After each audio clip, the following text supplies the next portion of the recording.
The rain was relentless that morning, drumming against the cracked windshield of Jerome Carter's old Honda Civic, as if reminding him of the storm inside his own life.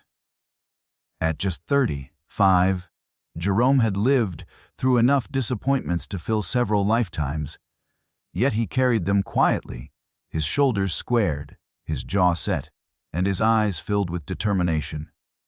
He wasn't a man who gave up easily. He couldn't afford to be. Not when his 7-year-old son, Malik, was waiting at home with questions Jerome didn't always have the answers for. That morning, Jerome was parked outside the towering glass skyscraper of Whitmore Global Holdings, a billion-dollar empire owned by one of the most infamous women in the country, Victoria Whitmore. The newspapers called her the Ice Queen. The employees whispered other names: ruthless, cold-hearted, impossible to please. And behind closed doors, there were darker rumors that her privilege and power had hardened into something uglier, a prejudice she didn't bother hiding from those beneath her, especially those who looked like Jerome.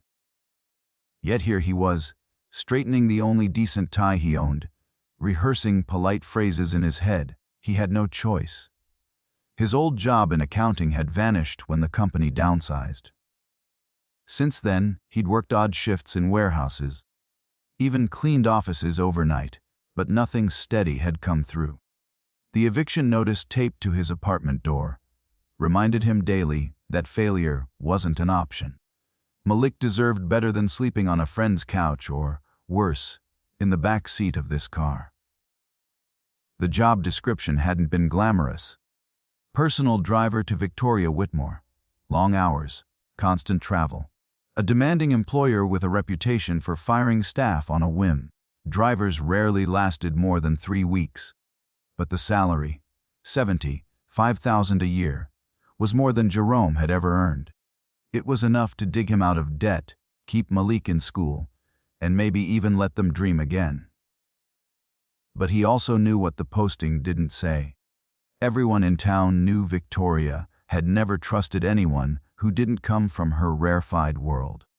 She'd inherited her father's empire at 29 and doubled its value by 32. A feat that made her the darling of Wall Street and the terror of anyone who worked under her. Her sharp blonde bob and ice blue eyes were fixtures on magazine covers. To the public, she was power incarnate. To her staff, she was the embodiment of arrogance. And to Jerome, she was his last chance.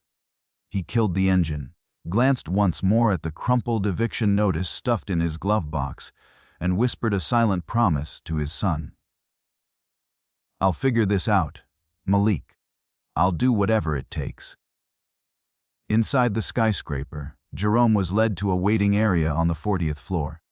The receptionist gave him a look that hovered between disdain and curiosity, as though wondering how long this man would last before being chewed up and spat out like the others. Jerome ignored it, focusing instead on the clock ticking above the glass doors.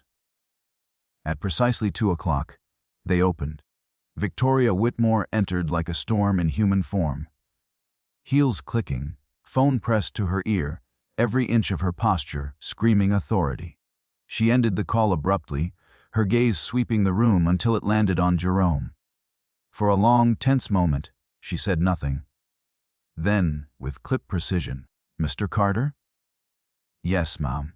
He rose quickly, his nerves hidden beneath a calm mask. "You're on time. That's already more than I can say for most. Follow me." Her office was vast, the kind of space that spoke of both wealth and intimidation. Floor-to-ceiling windows overlooked the city. A desk the size of Jerome's kitchen dominated the room, and not a single photo or personal trinket softened the edges. She sat without inviting him to do the same. "I'll make this brief," she said, her voice cool and measured. "You've seen the reviews. You know my reputation. Most drivers quit within weeks. Some walked out mid-route. If you think you're here to play chauffeur, you're mistaken. This position requires absolute discretion, punctuality, and the ability to handle pressure without complaint. Do you believe you're capable of that? Jerome thought of Malik. Thought of the empty fridge, the overdue bills, the weight of responsibility that never left his chest. Yes, ma'am. I don't quit on commitments. Her eyes narrowed, assessing him as if peeling back layers. Your background is in accounting. Why the sudden interest in driving? My company downsized. I've been looking for stable work ever since. Driving may not be numbers on a spreadsheet, but responsibility is responsibility. This job requires trust. I don't take that lightly. A faint smirk touched her lips, though it wasn't amusement, it was skepticism. You realize I could ask you to drive 12 hours straight, to navigate across cities with no notice, to wait in a car for hours without explanation, to change routes mid-drive if I decide your choice is inefficient. That doesn't bother you. Jerome shook his head. What bothers me is not being able to provide for my son. I'll adapt to whatever you require. For the first time, something flickered in her gaze, surprise, maybe even curiosity. But it was gone in an instant. She rose abruptly, signaling the conversation was over. You start Monday. 6 a.m. sharp. Don't disappoint me. Oh, Jerome exhaled only after the door closed behind him. Relief mixed with dread. He had the job. But at what cost? Outside, as he slid into his old Honda, his phone buzzed. A picture from Malik's teacher appeared. A class project. Malik grinning proudly beside a poster about astronauts. Jerome's throat tightened. His son didn't need to know how hard this fight was. He just needed to know his father was still standing, still trying. Jerome whispered again, gripping the steering wheel as if anchoring himself. For you, son, I'll face whatever comes. What Jerome didn't know, what he couldn't possibly know, was that stepping into Victoria Whitmore's world would change everything. That this job, the one no one else dared take, would test his patience, his pride, and even his dignity. And in the process, it would reveal not just the truth about her, but the strength hidden inside himself. Because sometimes, the battles we never wanted are the ones that transform us the most. And Jerome's war was only beginning. The first morning on the job began in darkness. The city was still asleep when Jerome arrived outside the Whitmore estate at exactly 5:55 a.m. The mansion loomed like something from another world. Iron gates, manicured hedges, and a driveway longer than his entire street back in his neighborhood. Jerome's Civic looked out of place against the fleet of sleek luxury cars lined up neatly to the side. But he reminded himself, this was temporary. This wasn't about belonging here. This was about surviving. Victoria emerged at 6:01, punctual to the minute, yet carrying an air that suggested the world should adjust to her timing, not the other way around. Dressed in a tailored gray suit, her heels clicked sharply against the stone as she approached the black Mercedes he had detailed the night before. Open the door, she instructed without greeting. Jerome stepped quickly to do so, but not before catching the faint curl of her lip as her eyes swept over him. Not his uniform, pressed and neat. Not his posture, straight and professional. It was something else.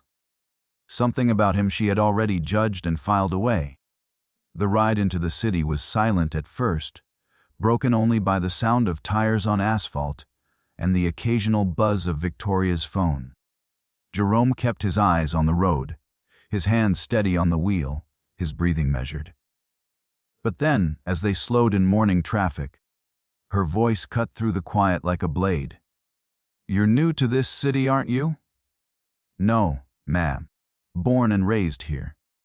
Interesting, she said dryly. I wouldn't have guessed. Most locals don't bother learning alternative routes. They get stuck like cattle in traffic, wasting my time. Jerome adjusted his mirror, meeting her eyes briefly before answering. I know 3 ways to the office from here, depending on the time of day. We'll avoid delays. Her brow arched, skeptical. We'll see. The rest of the week was a trial by fire. Victoria demanded perfection in every detail. How he pulled to the curb, how he opened her door, even the temperature inside the car.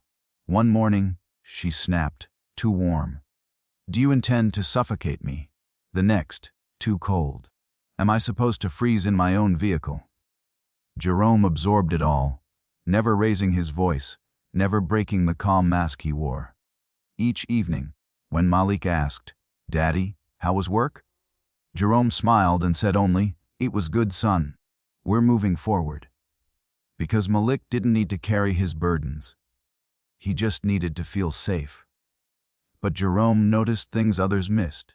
Beneath Victoria's cutting remarks and icy demeanor, there were cracks.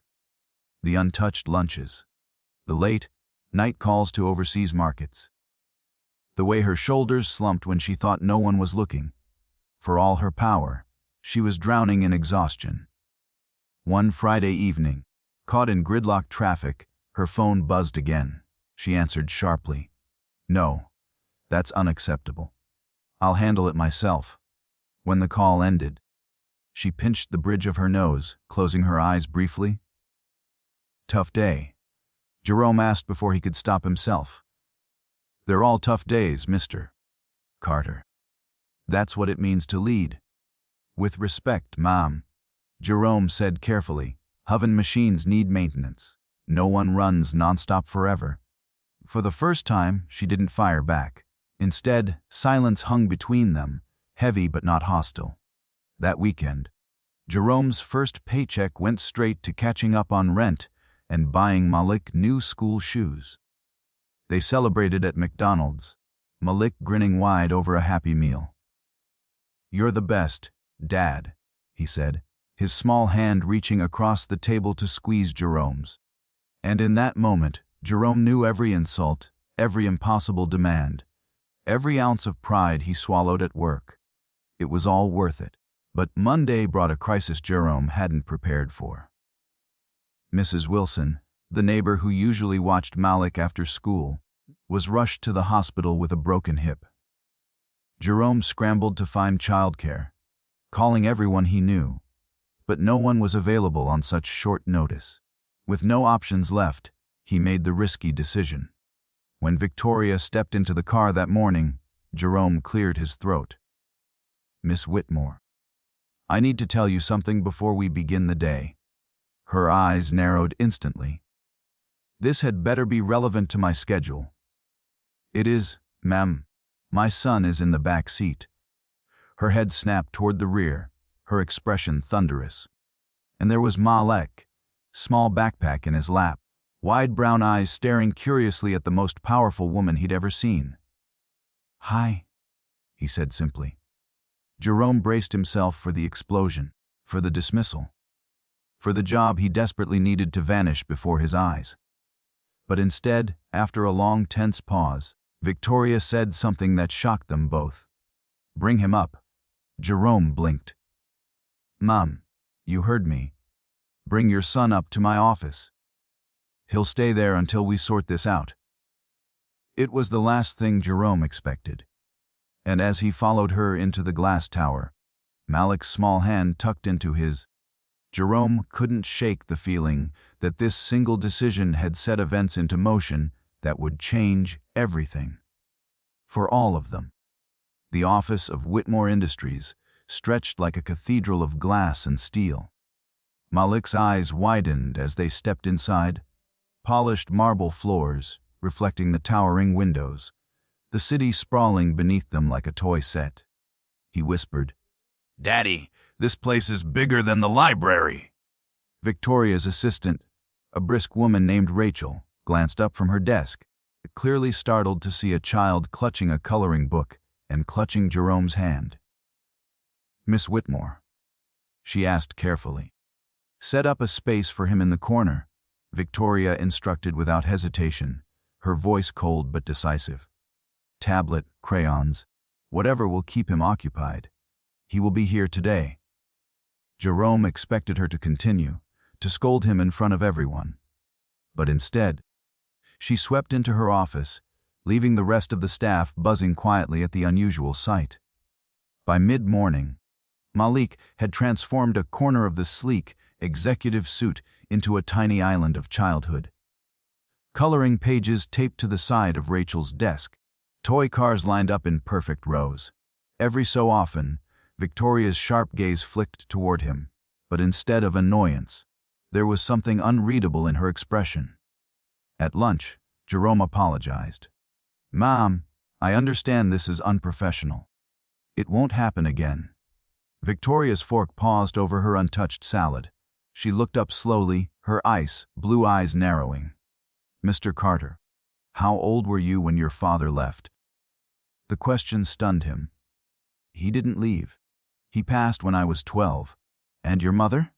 "She raised 3 of us on her own. Worked 2 jobs. Kept us together." Victoria studied him, her voice softer but edged with something sharp. "Strength doesn't always look like what people expect, does it?" Jerome nodded once. "No, ma'am. Sometimes strength means just showing up every day, no matter what." She didn't reply. But when Malik tugged at Jerome's sleeve later, asking shyly if he could show Miss Whitmore his drawing of a rocket ship, Victoria surprised them both again. She crouched down, heels and all, accepting the picture with a nod. "You gave it thrusters," she said matter-of-factly. "That's smart. Rockets can't reach orbit without power." Malik's grin spread like sunlight. "You know about rockets." "I know a great deal about power," Victoria said dryly, but for the first time, Jerome thought he heard something almost playful beneath her tone.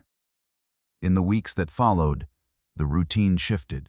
Malik sometimes joined them when childcare fell through. At first, Jerome feared it would cost him his job. But instead, Victoria began arranging for Rachel's daughter to spend time with Malik, even organizing tutoring sessions. She brushed it off as practicality. "A more reliable employee benefits me." But Jerome wasn't fooled. The ice queen everyone whispered about was beginning to thaw, piece by piece. Still, cracks in her armor appeared at unexpected times. Late one night, after a grueling client dinner, Jerome noticed her hands trembling as she typed an email in the back seat. He asked gently, "Are you all right?" "Mom?" "Fine," she snapped. But her voice wavered. "Sometimes saying you're fine doesn't make it true," Jerome replied. For a moment, their eyes met in the mirror. Something raw flickered there: fear, exhaustion, loneliness. And then, just as quickly, she looked away, with the wall slamming back into place. But Malik, unburdened by adult caution, saw what even Jerome sometimes missed. "One evening over spaghetti at home," he said. "Daddy, Miss Victoria's sad." Jerome frowned. "What makes you think that?" "She has all those pretty things, but no family pictures. And she looks like she's thinking about something bad all the time." Jerome leaned back, struck silent by the clarity only a child could have. Malik had peeled back layers the business world never would. He'd seen the loneliness behind the empire. The turning point came during a Friday evening drive. The city glowed outside, neon lights blurring past. Victoria was uncharacteristically quiet. Then, as they stopped at a red light, her voice cracked. "Pull over." Jerome did as told, pulling into a quiet side street. She sat in the back, her perfect composure fracturing. "I just lost the biggest deal of my career," she admitted, barely above a whisper. 3 years of work, gone. Because I refused terms that would have hurt my employees. My father would have called me weak. Jerome turned slightly in his seat. "Sounds to me like integrity." "That isn't weakness." Her laugh was bitter. "Integrity doesn't keep shareholders happy. Maybe not. But it lets you sleep at night. And trust me, ma'am, I've learned, sleep is worth more than any contract." Her eyes searched his in the dim light, and for the first time, Jerome saw her not as the untouchable CEO, but as a young woman carrying an unbearable weight alone. That night changed something. She still demanded excellence, still criticized sharply, but there was warmth now where there had once been ice. She asked about Malik's school projects, remembered details about his soccer games, and when Malik invited her, bold as ever, to his school presentation, Jerome nearly fainted when she said simply, "What day? I'll clear my schedule." And she did. The following week, Victoria Whitmore, billionaire executive, sat in a plastic chair in a crowded classroom, clapping as Malik proudly presented his butterfly project. She even leaned down afterward to whisper, "You did well. I'm impressed." As they drove home that evening, she stared out the window thoughtful. "Transformation," she said suddenly. "Mom, your son said butterflies transform completely. Become something else entirely. I wonder if people can too." Jerome glanced at her in the mirror, her reflection softer than he'd ever seen. "I think they can. Sometimes, all it takes is the right reason." She met his eyes then, and for the briefest second, the air between them shifted. No longer just employer and driver, but two people teetering on the edge of something neither had expected. The shift in their relationship was subtle at first, like the faint warmth of sunlight after a long winter. Victoria still barked orders and demanded precision, but there was something gentler lingering beneath the surface. She asked questions now, about Malik's science grades, about Jerome's mother, even about the neighborhood he lived in. Questions that revealed not just curiosity, but a desire to understand. Jerome answered carefully, always aware of the invisible line between them.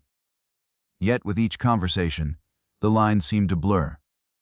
One evening, after a long day of meetings, Victoria surprised him by asking, "What did you dream of becoming before all this?" Jerome chuckled softly. "An architect. I used to draw buildings when I was a kid. Wanted to design houses people could actually afford to live in. And what stopped you? Life. Money. My dad died, and I had to work to help my mom. College wasn't in the cards. I went into accounting because it was steady." For a moment, Victoria's mask slipped. "My father never asked me what I wanted to be. He told me what I would be, a Whitmore." That was the end of it. The silence stretched between them, heavy with truths neither usually spoke aloud. A week later, Jerome came home to find Malik waiting with a huge grin. "Daddy, guess what? Miss Victoria came to my school today." Jerome froze. "She what?" "She talked to my teacher about science club. She said she wants to sponsor it, so we can have more experiments and trips." Jerome didn't know what shocked him more, that Victoria had gone out of her way, or that she'd done it without mentioning it to him. When he confronted her the next morning, she shrugged. "It was efficient. Your son clearly has potential. It would be a waste to let circumstances hold him back." "Mem, with respect, that was more than efficiency. That was kindness." For once, she didn't argue.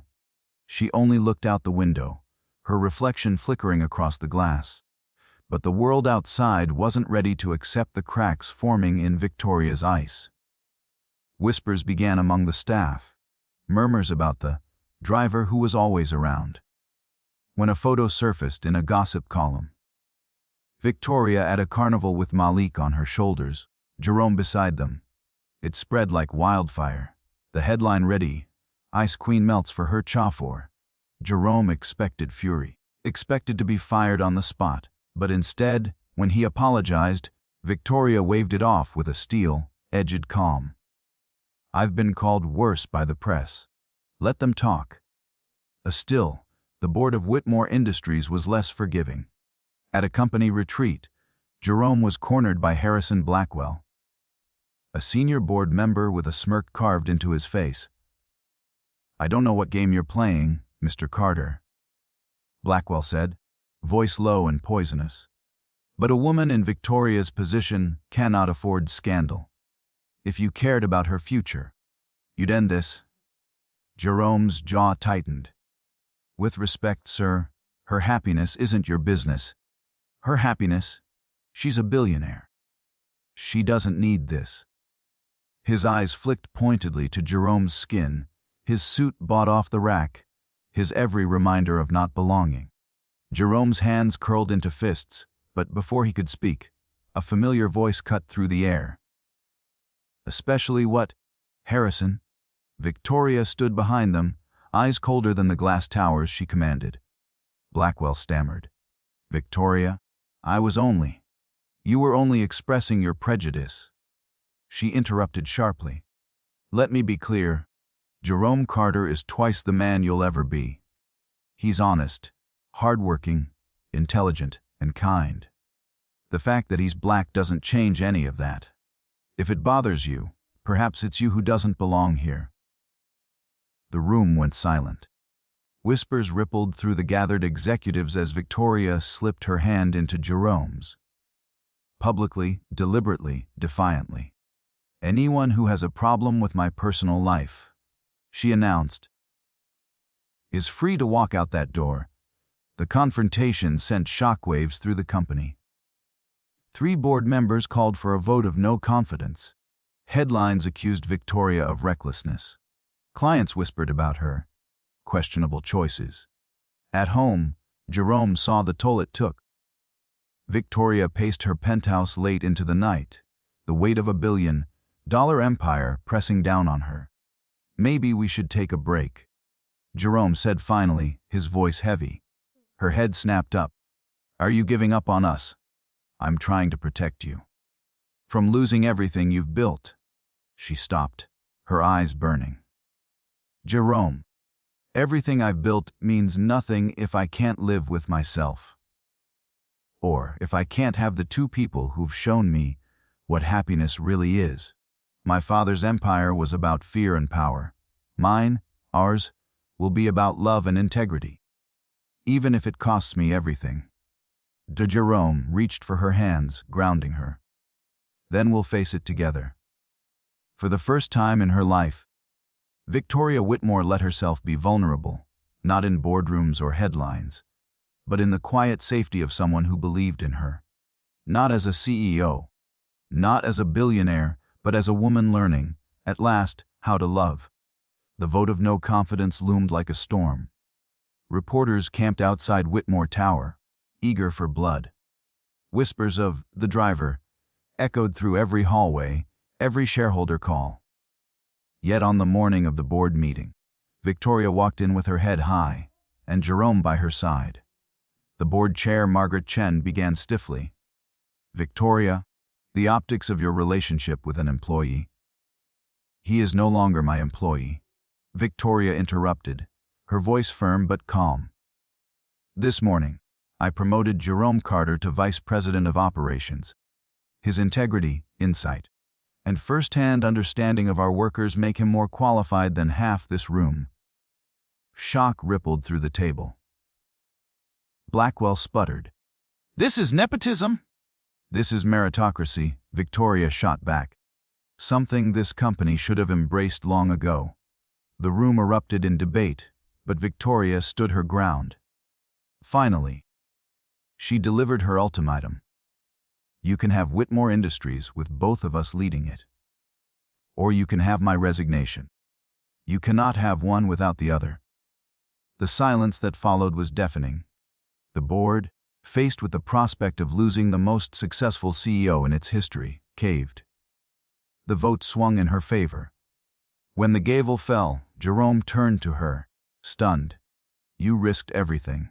She squeezed his hand beneath the table. Not everything. I still have you. And Malik, that's what matters.